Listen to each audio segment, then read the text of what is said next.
all you lovely YouTubers, and welcome back to another video. Now this particular painting, I was unable to record it, but I did want to still show you the process of doing it. So we were able to do whatever we wanted for the painting as far as subject matter wise went. So I had a few ideas and I was trying to flesh them out. The first idea I had was a dragon surrounding a teapot. Later on I added a little fairy just hanging on the teapot swinging.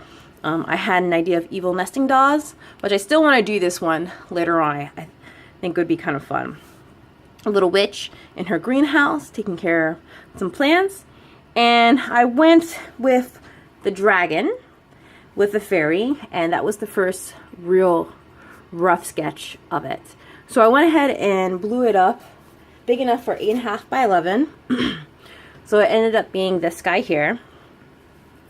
And then I realized I wanted to do a border similar to the frog, where it wasn't just a plain square border. So I went ahead when I was drawing the plants, and I really like that shape. So I wanted incorporated that. So when I got most of the details further along here, I went ahead and printed it out on 11 by 14 paper, and I traced it over with the light box on, I believe it's 10 by 14. So this is the finished piece. Before the finished piece, I did a Norton version, which I'll try to stick here in editing. And it was basically trying to figure out where I want my lights and my darks and where I want your eye to go, because the highest contrast of light and dark is where your eye tends to lead first and then goes around. So I definitely want the fairy and the dragon to be the focal point. So I had her the lightest, and then the dragon, I want it lighter than this. So that was one of the things I wish I was able to do, was get the dragon lighter than this. But I think if I got it any lighter, then it would just end up being white. So I didn't want it to be a white dragon. I also wanted you to do notice the little mushroom dudes on the side, because I really think they're absolutely adorable.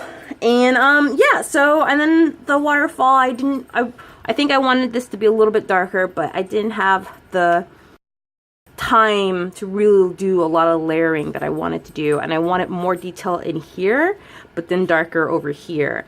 But again, it was all about timing, and I do understand now a lot of when I would read comic books and be like, oh man, the hand is just a little bit messed up, or this, or the anatomy. It's like when you have a time schedule, there's a lot of things you have to let go so you can actually finish on time, because I think if you nitpick on every little thing, you'll never actually produce anything. So you're always saying, hopefully I'll get faster and better next time around, so the next piece can be better.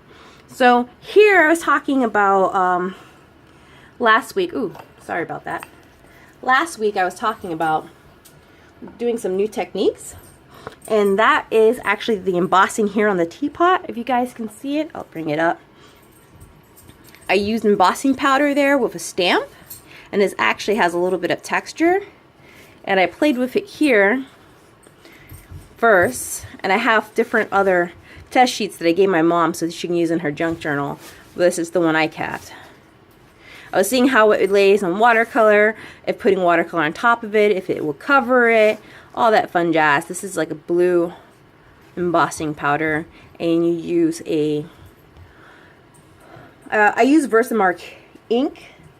I'll go ahead and pull it over here. Give me one sec. It's a watermarking stamp, and it's basically completely clear. So whatever color embossing you put on it, that's the color it will be.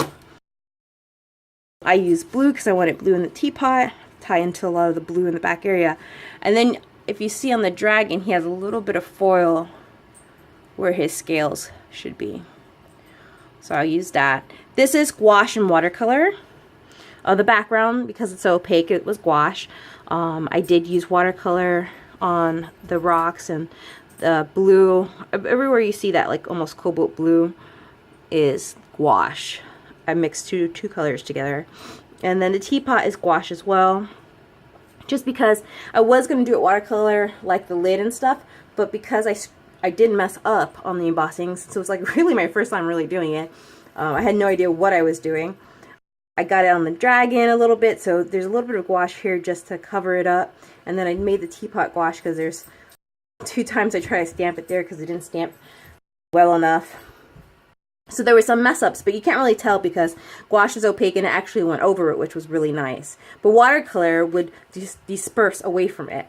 So it was cool. I had that option if I needed to cover it up or if I didn't want to.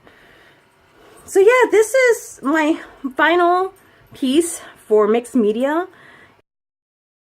I really enjoyed the class. It's definitely made me feel a lot braver to try out different stuff. And probably in the last haul, you saw me picking up a bunch of crazy stuff that I probably normally would have picked up, even if it was on sale or not, to try out. I'm really stoked to mess around with that.